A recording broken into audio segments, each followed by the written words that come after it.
Species. Unite. I grew up and I became a vegetarian listening to punk albums because there was some real genre in the 80s. There was a real punk scene which talked about vegetarianism, which talked about veganism, which talked about the peace movement. And that really influenced me. And there was one record specifically by a band called Conflict that I listened to it and I went vegetarian. And that's the power of music. It's not traditional advocacy.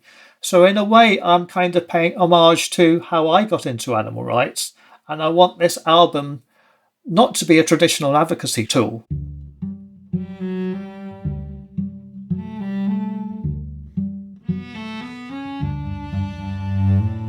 Hi, I'm Elizabeth Novogratz. This is Species Unite.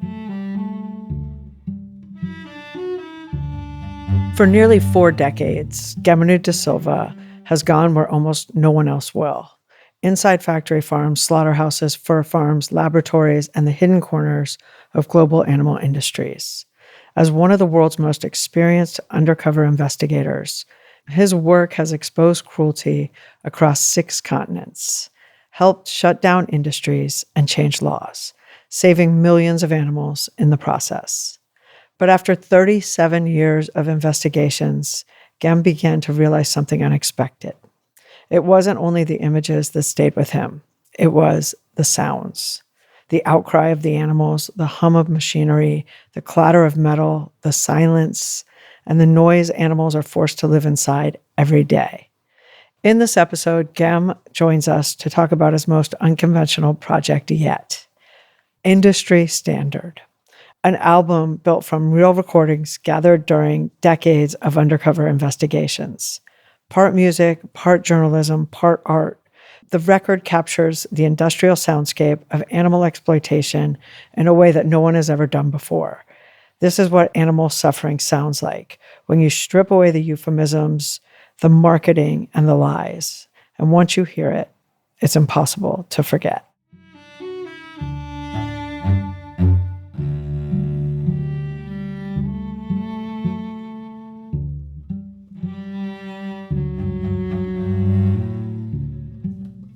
Welcome back. Hi, Beth. It's really a pleasure to come back on your podcast. It's really one of my favourite podcasts. Yeah, it's a real privilege, so thank you. You're awesome. Thank you. You've been on quite a few times, but you have not been on in a long time. And you're on with an entire new project that, as far as I know, no one's ever done before, anything like it. Before we even get to your project, for people who haven't heard your other episodes, I just want to give background on who you are, and we can kind of mesh it into how this project got formed too, because it's come from so many years of your work. Yeah, absolutely. I've been investigating animal cruelty for 37 years. 37 years ago was when I first entered a factory farm to make a film about factory farming. And ever since then, I've really kind of focused on investigations. So I set up the investigations unit at Compassion in World Farming in the 90s, then went to work at Cruelty Free International, working on animal experiments and investigating the primate trade. And then in 2006, I set up this organisation, Tracks Investigations. And Tracks really is to provide a service to animal protection groups all around the world and provide them investigative services.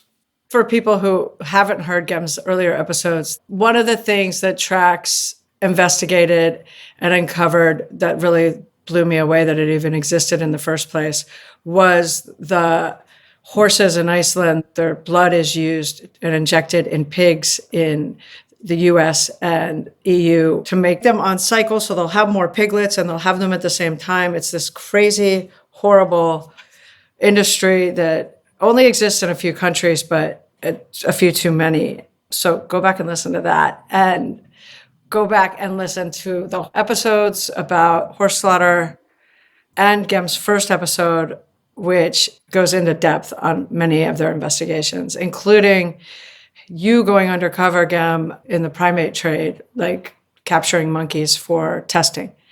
Like really insane stuff. I've certainly had some experiences throughout my 37 years. I think hanging out with monkey trappers for 3 weeks, going undercover and obtaining footage of their trapping in Mauritius, that was quite insane as well. That was an insane project. But a lot of the projects that you've just talked about, have had impacts. For example, we uncovered the transport of horses that were going from the US to a certain feedlot in Alberta in Canada. And I don't know if you know this, Beth, but it was about 2 years ago, the actual feedlot that we were investigating closed down. So that was an absolute, we went back to that specific feedlot for about 3 or 4 times over a period of 6 or 7 years.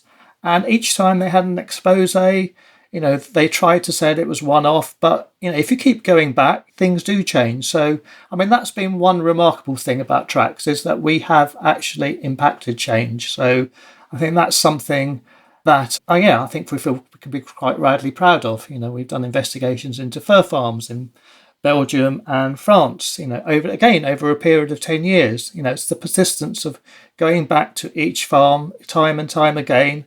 And, after 6 or 7 years, legislation has been passed in both those countries to, ban fur farming. So, so that's what keeps me going, is the successes that we have. Otherwise, it will be, I think you would go slightly crazy. Well, 37 years of seeing some of the worst stuff on the planet, too, is a lot. So if you didn't have wins, I can't imagine anyone could do this for this long. Yeah, the wins keep us going. Yeah. We've got live exports banned from the UK as a result of our investigations. We did investigations for Animals Australia in the Middle East and also Indonesia.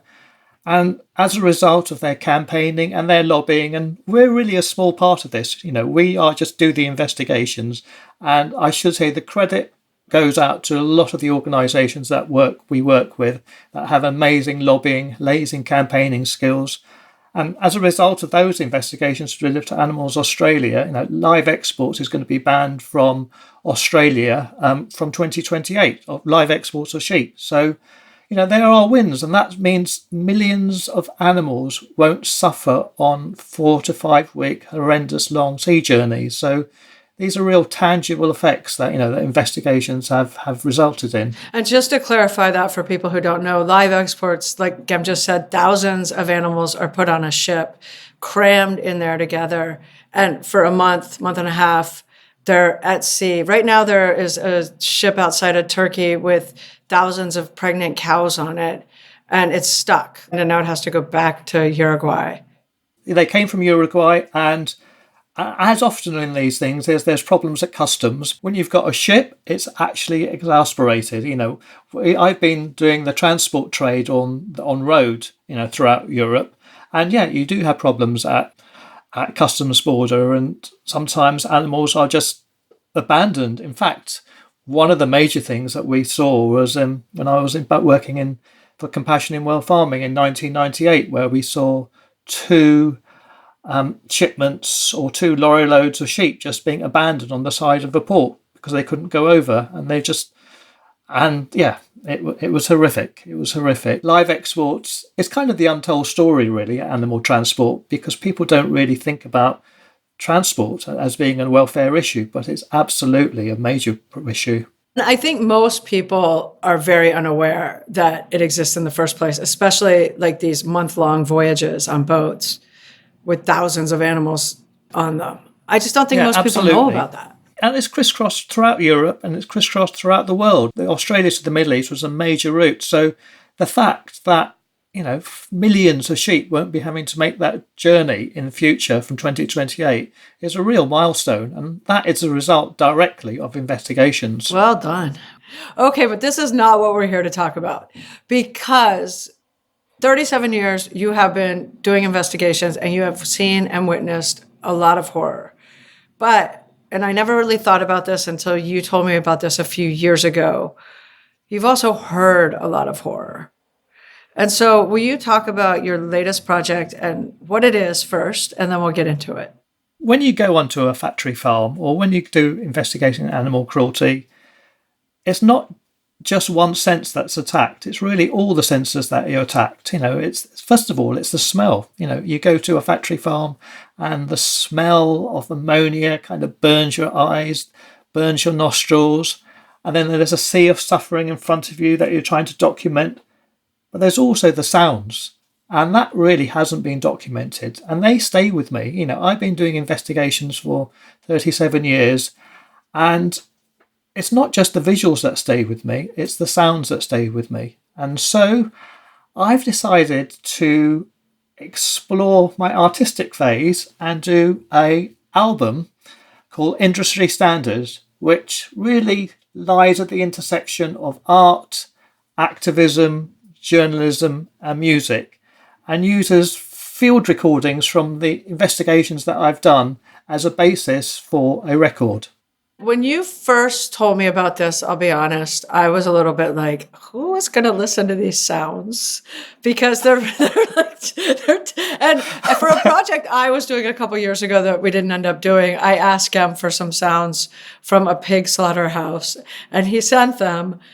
And they were so hard to listen to, like 20 seconds of this pig slaughterhouse. But I didn't realize you were doing something much bigger than just the actual sounds. And it's a lot more sounds than the horrible sounds. I mean, they're all horrible in the sense of what the animals are listening to. But so will you talk about this concept? Because when you originally thought about this, what were your thoughts? It really goes back to, I think, probably about 25 years ago. And 25 years ago, there was an exhibition at the Institute of Contemporary Arts in the UK. And that's a big contemporary art studio right by Buckingham Palace. It's by the Mall. It's quite high profile. And I had an installation there, and it was called Industry Standard. And it was a video installation. And it's where I manipulated the sound and manipulated the visuals. And it was part of, it was a great show. It was looking at animals, science, art, and ethics, and it was my first exposure really to working within the art sector, and it was a real tremendous exhibition, and I really loved making the piece. And the trouble is with art is it kind of takes a back seat with me. I've always been interested in art. My background is filmmaking and it's also experimental filmmaking, but documentary filmmaking. But I decided to explore sound, really, because, as you said, no one's really done anything on sound and animal advocacy before. And I decided to make this album. And you're absolutely right. When I kind of first describe it to people, people think, why are you going to listen to this? This is going to be horrible. But I wanted to make it listenable, actionable, and a listening experience, really, and give an ear witness account, if you want, to what was actually going on. What were you thinking in terms of were you thinking there'd be music with it then? Well, I live in Oxford in the UK, and as you probably know, Oxford has a great university.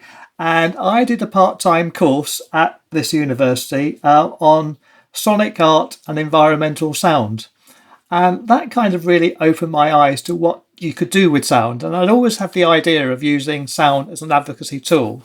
So I kind of took this course to just explore some of the areas that you could use art and sound. And at the end of the term, when we had to produce a piece, I did a prototype of this industry standard. But it was kind of very basic. It was very basic, and it was kind of very much field recording. So I needed something else, really. I needed something else. So I kind of sat on this project for a couple of years thinking, how can I elevate this project? And then I had a chance encounter with a guy called Karol Orczewski at an animal rights conference, and he works as a resource director at Faunalytics. And we just got chatting at this conference a couple of years ago, and we were really talking originally about investigations because he's doing an investigations database. And I just mentioned this project, and lo and behold, Karol is a musician. He's not only any old musician, he has been performing and producing albums for about 20 years. And he's an experimental musician. He also does doom rap. He does lots of different genres. And he kind of got excited about this project. So we decided to start a collaboration. And the beauty, Beth, with collaborations is you don't really know where they're going to go with. You just you have to trust the person and you have to trust the process. So for a period of, say, 18 months, we just had fortnightly Zoom calls.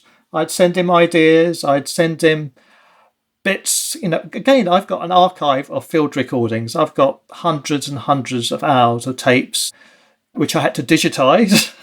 And I sent some of the concepts of what I wanted to Carol. And then he worked his magic on it. Yeah, he absolutely worked his magic on it and made these amazing tracks that you will hear. And yeah, I would just say part of this is, and I don't want to get too technical, back in the 50s, there was a concept called musique concrète, which was in an experimental music scene where they were trying to use raw sounds as basis for tracks. And there was a guy called Philip Schaeffer originally, and a guy called Pierre Henry in the 60s.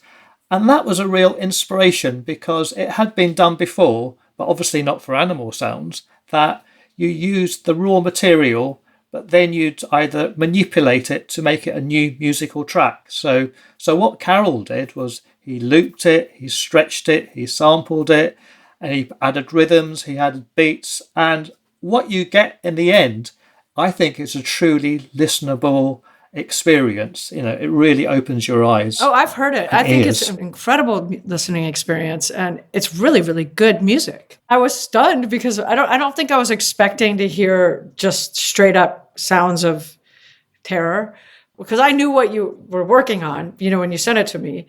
And it's awesome. It is really good.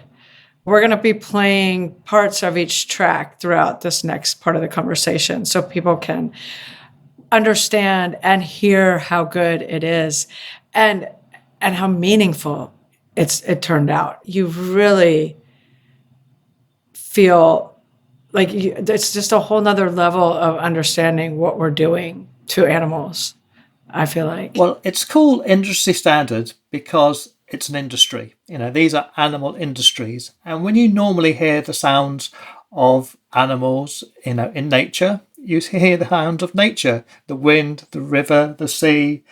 You don't hear industry. And that's what we've tried to capture. So it's not just the animal sounds, it's actually the industrial sounds. So it's the sounds of the fans, the sounds of the transport, the sounds of the metal. It's not just the animals. And of course, we've added another element, and that's people, because it's quite a personal film to me, as sound to me, because we've included some of investigators' stories, on reactions during the production.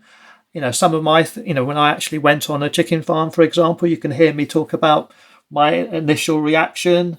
You can also hear about news clippings as well. So it can kind of got the Prime Minister talking of Australia, talking about their reactions to investigations. So we kind of use different elements to make it a listenable experience, really. Yeah, it's an album that you want to actually just sit and listen to and not do anything else.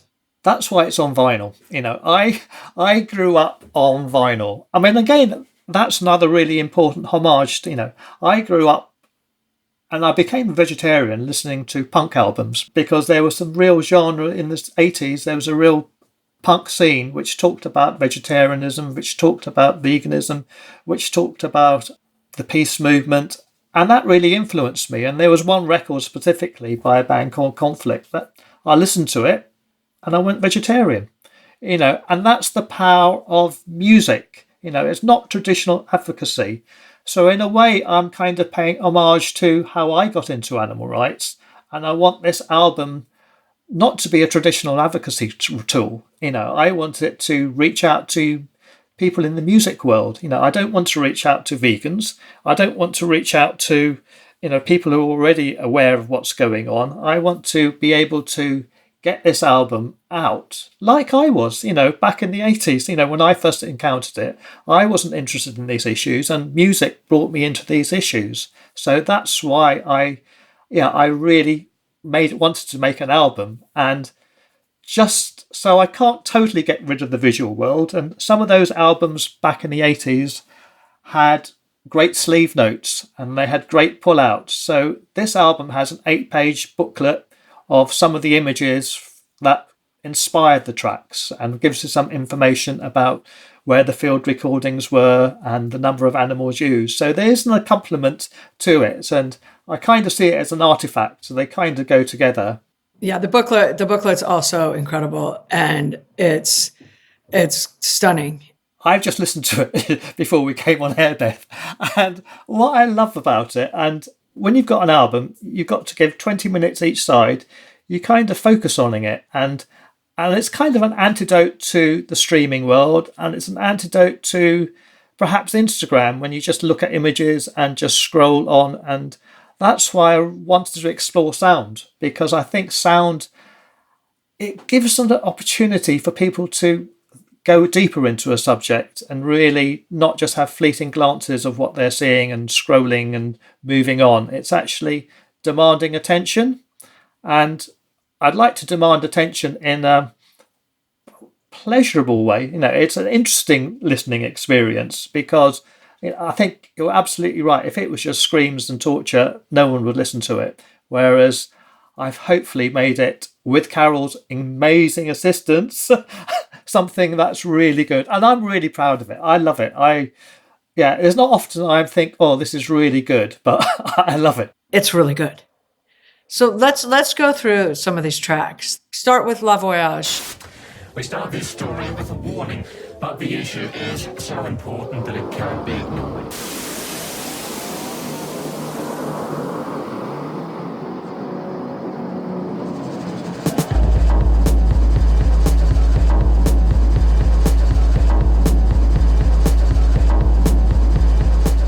Le Voyage is about animal transport, and it's kind of, musically, it's the most music-orientated track. So that's why we started with it, because I'm aware that people might not be used to experimental music. So I started off and I asked Carol to produce what's called a motoric soundtrack, which is a kind of an industrial beat soundtrack, and using the tyres, the hums of the transport, just to create a beat. So I really wanted it to be a starting point. And transport, especially for me personally, I've done so many hours following trucks right across Europe. I probably spent 3 or 4 years just thousands and thousands of miles crisscrossing Europe, following trucks along Europe. So it's kind of personal to me. So that's a reason why I wanted to kind of start with that one, because that's the thing I've probably done most. And I think we mentioned previously in this podcast that experience of at the port in Italy where those animals were left. And one thing that struck me about all that footage was just hearing the investigators' reactions. And I really wanted to capture that. So that's in this piece, but also it has the Prime Minister of a country saying they were shocked by the footage. It's got news articles, it's got reports, TV recordings. Yeah. And so it's really trying to build a picture that transport is never ending. It carries on. And it's such a massive part of this industry. These animals are all on these horribly uncomfortable, to say it like nicely, uncomfortable journeys that end at a slaughterhouse. That track actually ends up on, you actually hear seagulls at the end because it's a sea journey.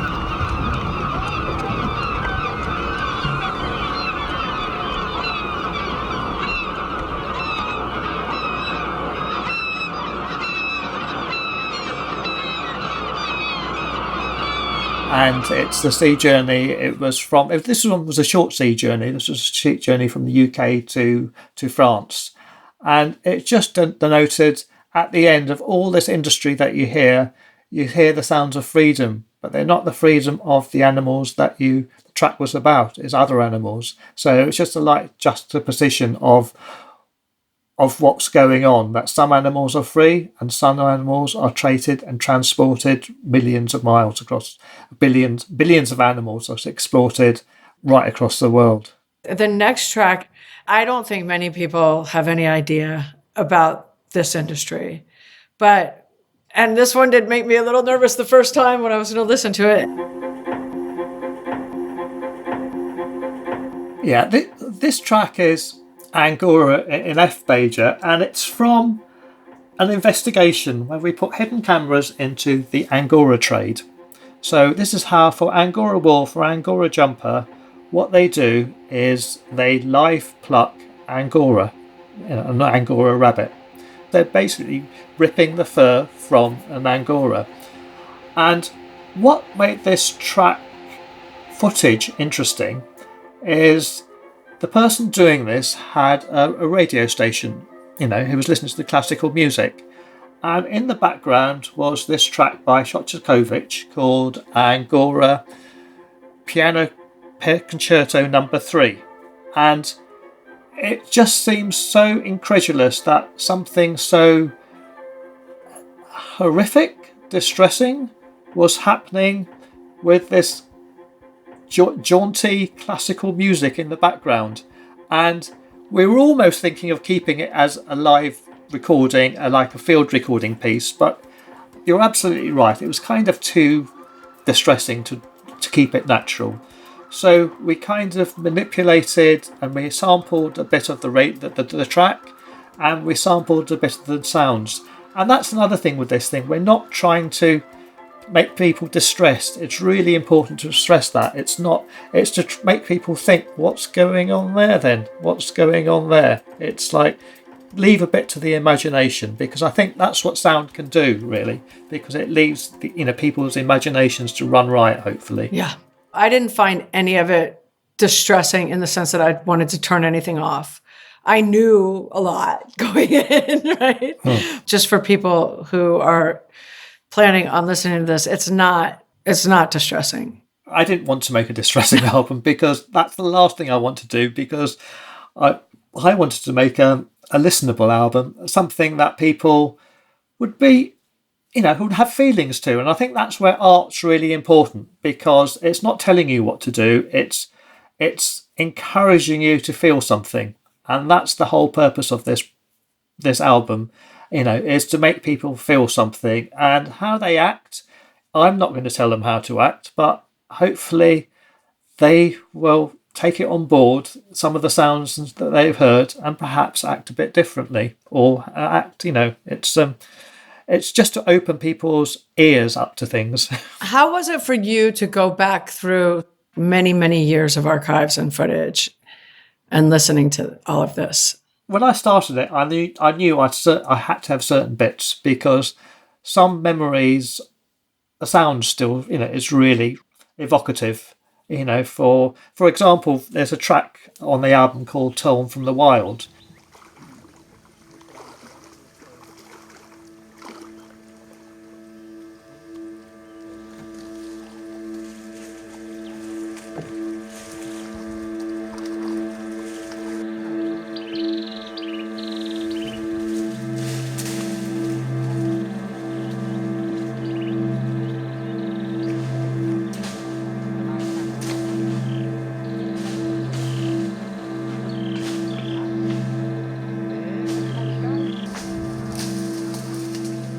Which is monkey trapping, and well, it starts off with monkey trapping, and then goes to primate farms, and then goes to animal labs.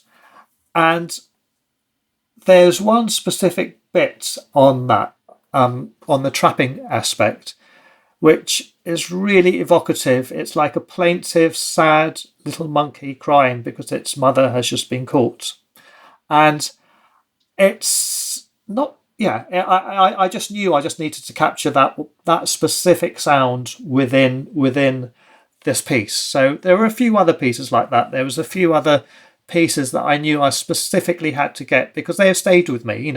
So like images stay with you. Some sounds have stayed with me right throughout. Doing the investigations. So yeah. So you had an idea of what was going to go on here. How I constructed it is we decided on what tracks to use, and then I literally collated probably about 40 minutes for each track of field recordings that I sent to Carol. And it was a really nice working experience because, for example, he'd pick up certain hums. It sounds silly, Beth, but there's this real hum that I liked in a pig unit, because the pig unit, and this is another thing about factory farming, it's just so unnatural. It's so unnatural. And the track's called Concrete Mothers.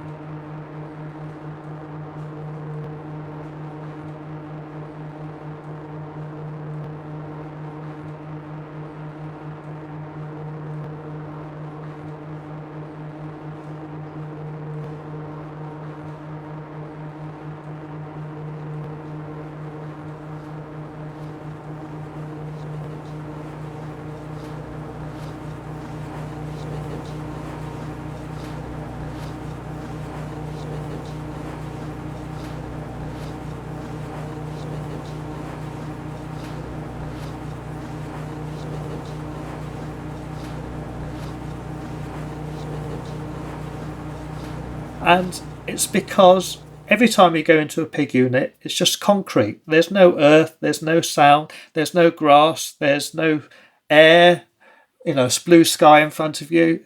It's literally concrete, and you have hums because it's an industry. And these are factory farms, and they're called factory farms for a reason, because they are factories, and they have industrial sounds. And there was one particular hum that I really liked, and it sounds a bit crazy. And I said to Carol, this is I really like this sound. And he managed to isolate the sounds and then worked out what key and note it was, because he's a musician, and replicate it with the beats and synths that accompanied it. So that's where there's a real dynamic of collaboration, because you've got the industry, but then you've also got the music. And it's really important that this is a music album as well. Yeah, for sure. For sure. Talk about Lamb of God.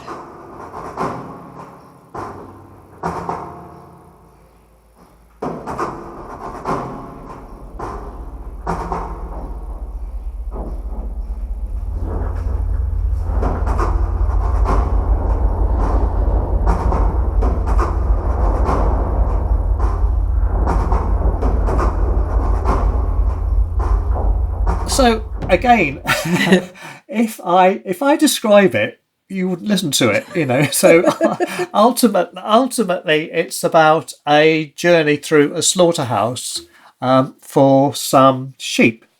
It was in the Greek slaughterhouse, but again, this one's quite subtle because there's no screaming. There's no screaming because often in slaughterhouses there is no screaming, and it's just industrial. So it's a very much follows the journey from lambs being unloaded. So you have the sounds of transport, you have the sounds of them being herded into lairage pens, and you have the sounds of the distant voices of people trying to move these animals.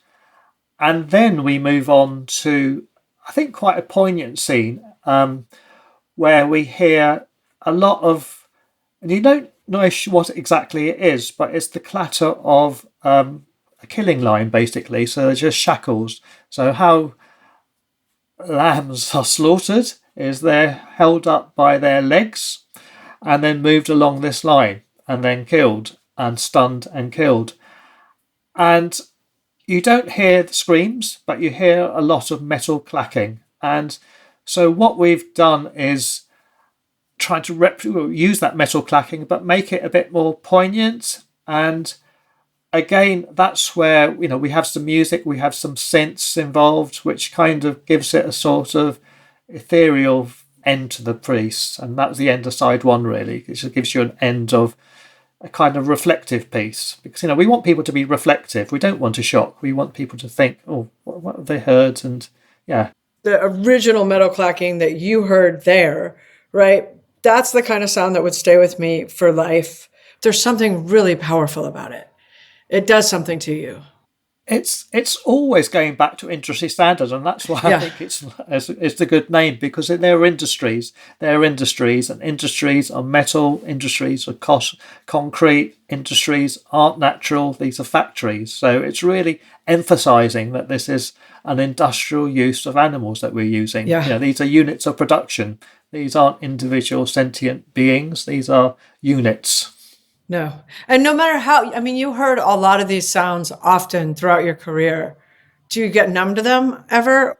It's interesting with sounds because it's a sense that it's I think it takes you back, and you don't get numb to them, but you don't often hear them again. So often with visuals, you'll see it and you think, oh God, I remember this. Whereas, this is why we wanted to put this album out, because the sounds of industrial farming, sounds of fashion aren't generally heard, So this is what we wanted to do, is actually, people have done the hidden lives of animals and worked with photojournalism, but these are the hidden sounds of what's going on. That's what we wanted to do, is just show, what goes on in its entirety, as it were. Yeah. What about Live Fast, Die Young? With a growing number of consumers switching from red meat to poultry, the chicken industry is booming. Over the last 40 years, the price of chicken has tumbled so dramatically that it's gone from being something special to being an everyday, takeaway, throwaway food. But how come it's so cheap? The birds are pushed to reach their slaughter weight in just 41 days, which is twice as fast as 30 years ago. Genetic selection for the purpose of faster growth, more meat, and more fun. So, I love that title, and I can't claim to own it. It was actually, that title was made for a film I made at Compassion in World Farming, and the person that came up with it was Leah Garces, back at, I think she was 1 or 2 years into her career of animal advocacy. That's amazing. So she was cool.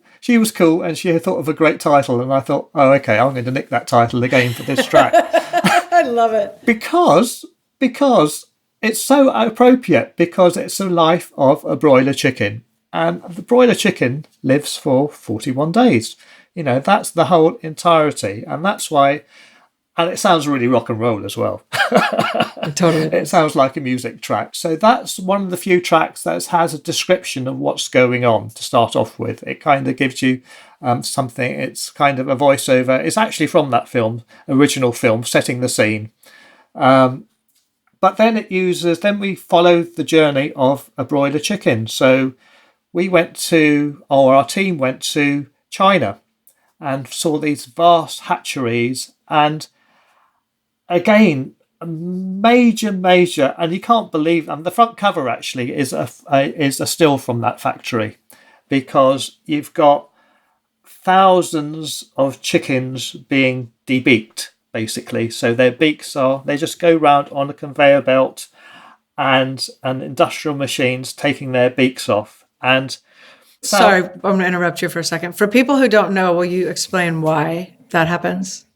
So broiler chickens, and they're the chickens that you use for meat, are debeaked because it means they can't peck each other, basically. So, you're actually in a farm, and they don't want, and when you've got 20 to 30,000 birds in one shed, or 30, 40,000 birds in one shed, animals don't behave their natural behaviours. And what would often happen is they'd attack each other, or cannibalism. And so what the industry has decided to do, instead of what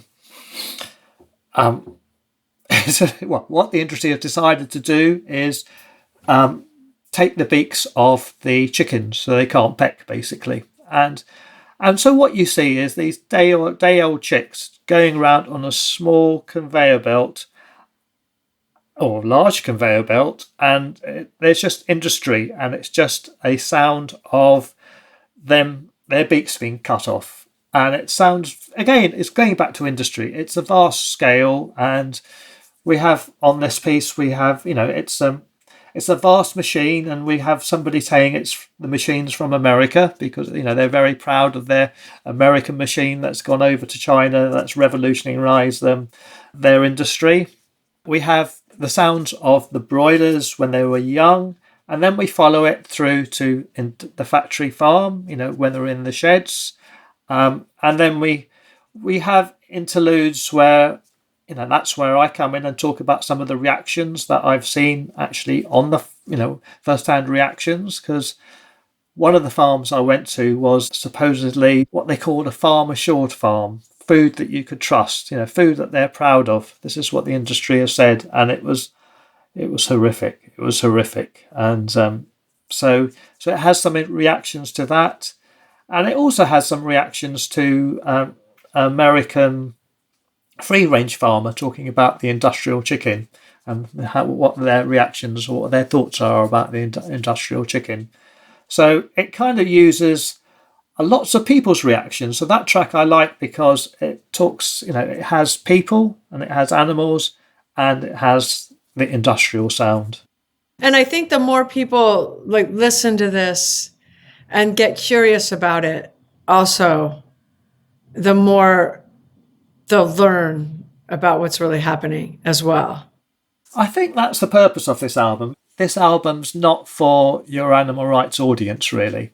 It's really for experimental music audience, your music audience, and it's, people would listen to it and then they'll hopefully engage with the subject and then bring it to new audiences. That's the purpose of it. I've got to realise it's not Taylor Swift. Even though Taylor Swift has revolutionised vinyl over the last few years, it's not going to be your Christmas number one or your number one. So I'm aware of that. But what I'm learning, just talking to people about the distribution, there's so many outlets and there's so many opportunities to talk about advocacy, so many opportunities to bring this advocacy tool to a new world. That's what I'm really excited about. It's because you've got to advance advocacy, animal advocacy, and I started off filmmaking, and in my day job, which is the investigations, and I still love investigations,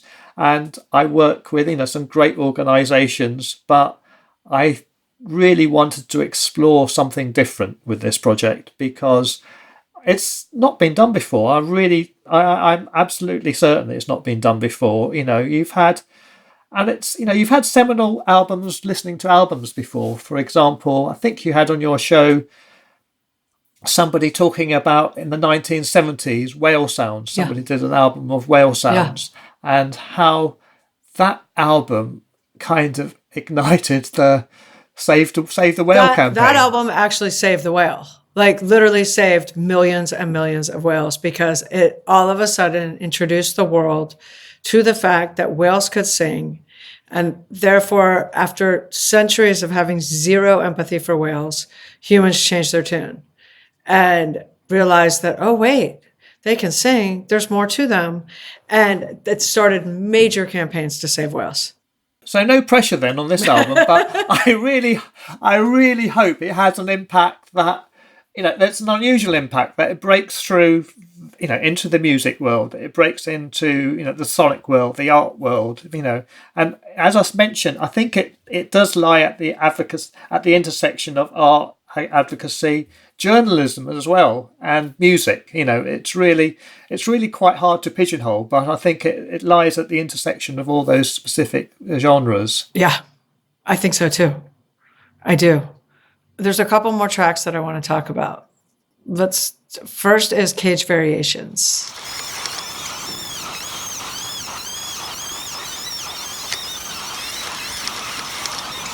Very cool looking meat.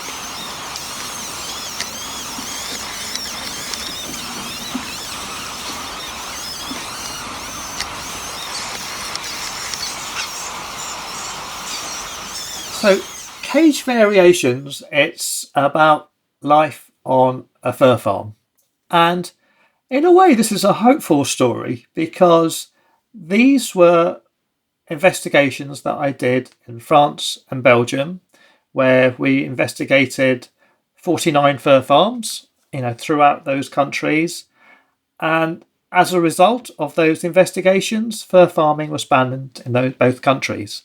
But what it actually sounds like is the sounds of animals in cages. You can't get away from this one. It's the repetition, the boredom, the distress, and it has this again has investigator reaction about seeing, in quite a journalistic way, he just documents what he's seeing, and he's documenting what he's seeing in quite a neutral manner. But when you kind of juxtapose that with actual what's going on or what the sounds are, it's kind of disturbing, perhaps. Not disturbing, kind of unusual.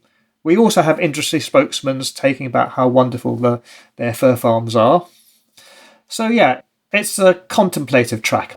Of all these industries, it's the one that we can pretty much bet on is on its way completely out. It's moving in that direction. And that's why I say it's a hopeful track, because as a result of those investigations, fur farming was banned in those countries, and it's kind of a domino effect right across Europe. So, I think at the moment there's 21 countries that have banned fur farming in Europe. So it's kind of a hopeful one. And it's just in a way, I hope it's like, and it sounds strange, if it could be there with the last sounds of a fur farm. Wouldn't that be great? Yes, and when the kids listen to this 20 years from now, they're like, what is that? What's a fur farm? So there is hope. There is hope. And then hopefully all these other things follow suit at some point. And you end the album with Beloved. Will you talk about that?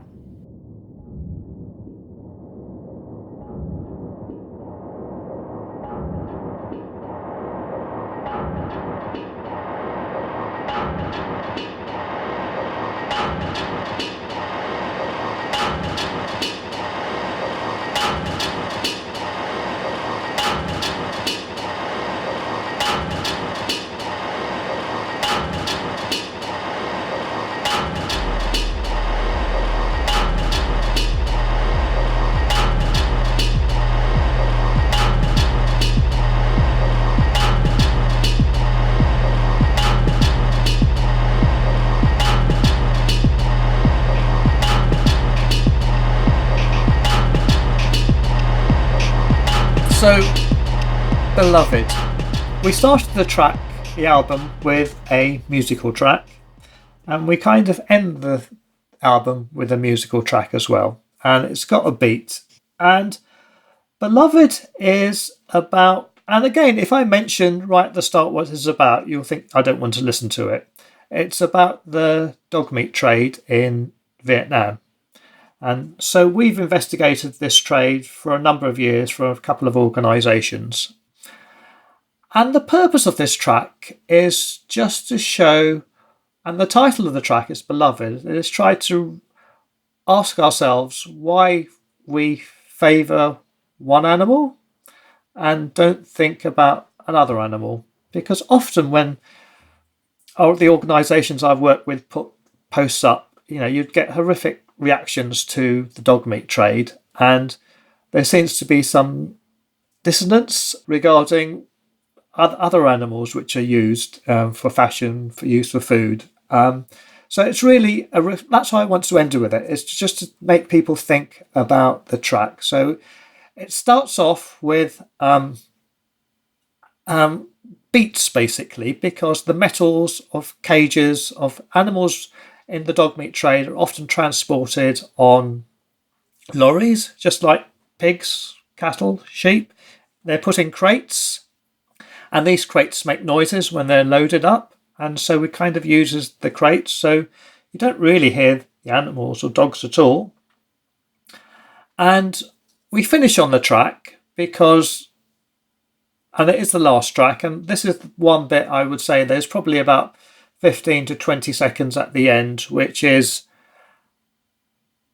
can be uncomfortable. And it is uncomfortable, I think, because I think sometimes you need to just remind people what it's about. And it's about the slaughter of dogs. And unbelievably, dogs, when they're being transported or when they're just awaiting slaughter, are just so compliant. It's unbelievable. You'd get 5, 10 dogs in a crate, and you'd think they'll be whining. They'd think they'll be screaming to get out of it, but they're compliant. And I to this day, I don't know why they're compliant.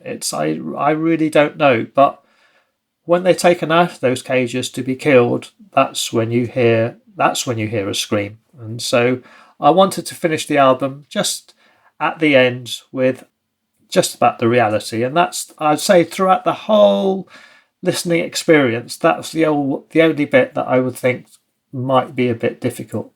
Yeah, but I think also ending with it's a reminder that this is all real. Yeah, I like to listen to albums. I like to sit down and you kind of contemplate it. It's going back to when I went vegetarian. I listened to this track and then I stopped. I thought about it.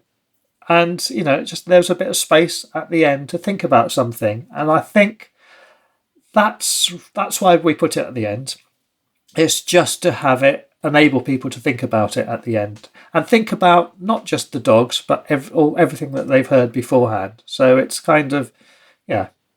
And I think this is also the kind of album, one thing that would really be nice would be listening parties, like people listening together.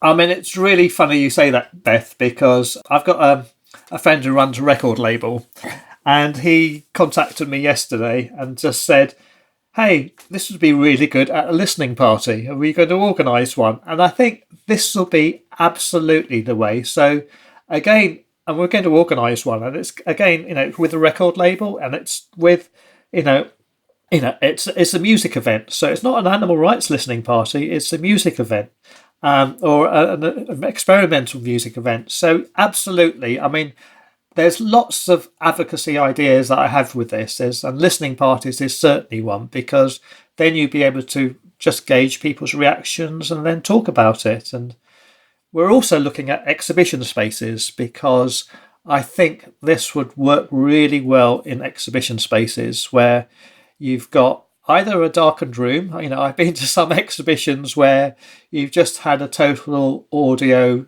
experience. So you've been into darkened rooms, and I've been in there 20-40 minutes just listening to things, and I think that would work. But we also have, as a backdrop, we do have all the images that we have from our booklet. Yeah. if I can't quite get rid of the visual take, but I think there's so many opportunities for advocacy with this, and this is what this is another reason to doing this project, is to actually, ultimately I'm an animal advocate. Yeah. Generally, normally an investigator, but this time I'd like to explore art again. How do people get? First of all, can they only get it on vinyl, or are there other options?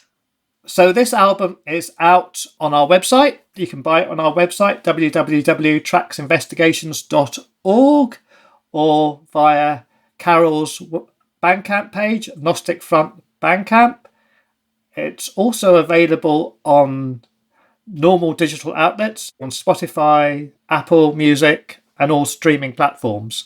And we'll have links on our website too, so people can go to those too. Yeah, but I really would emphasize the listening experience of vinyl. I see it as an artifact, because it's a homage to the albums that I grew up with. The albums that I grew up with weren't just fleeting glances of songs. You'd get a record, you'd look at the lyrics, you'd get the whole thing in front of you, and you'd digest it in no other way. So that's why I was really adamant that it would be a vinyl record as opposed to just a streaming record. But I do realise that the world is different and not everybody has a vinyl turntable. So, you can get it on streaming platforms. Awesome. Gam, I can't wait for everybody else to hear this.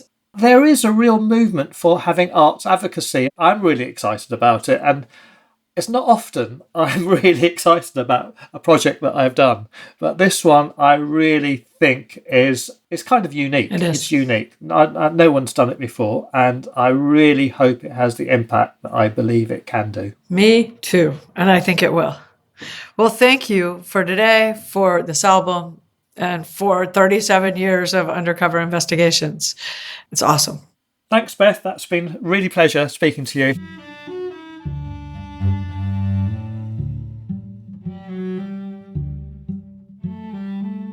Industry Standard will be out in the world on January 18th, but you can pre-order now if you're listening to this before the 18th. Go to the links Gem mentioned or go to our website, speciesunite.com, and we will have links to everything. We are on Facebook, Instagram, and TikTok at Species Unite. If you have a spare moment and can do us a favor, please subscribe, rate, review on Apple Podcasts or wherever you listen to podcasts. It really helps people find the show. I would like to thank everyone at Species Unite, including Gary Knudsen, Caitlin Pierce, Amy Jones, Paul Healy, Santina Polkilink, Hannah Gabrielson, Bethany Jones, Patrick Norton, and Anna Kolner, who wrote and performed today's music. Thank you for listening. Have a wonderful day.